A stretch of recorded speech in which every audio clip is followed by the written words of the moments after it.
পিছনে এখন যেই পাহাড়গুলো দেখতেছেন এগুলো হচ্ছে মায়ানমারের পাহাড়।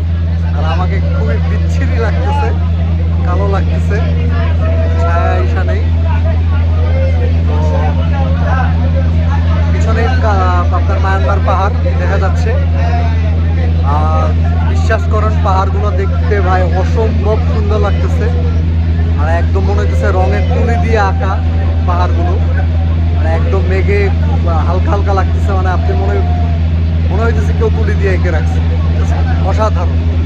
আসলে বাংলাদেশের পর্যটনটাকে যদি আরও সহজ এবং ইজি এবং একটু কম কস্টে যদি মানে খরচ যদি কমিয়ে আনা যেত, তাহলে আসলে আমরা আরও অনেক উন্নত দেশ হতে পারতাম। আমাদের অর্থনৈতিক আরও অনেক উন্নত হতে পারতাম জাস্ট এই পর্যটন শিল্প দিয়ে। বাট আসলে ব্যাড লাক, কবে এদিকে আসলে ফোকাস হবে, কবে আসলে এই সিন্ডিকেটগুলো ভাঙা হবে বা কবে এই দুর্ভোগ কমানো হবে, আসলে আদৌ জানা নেই।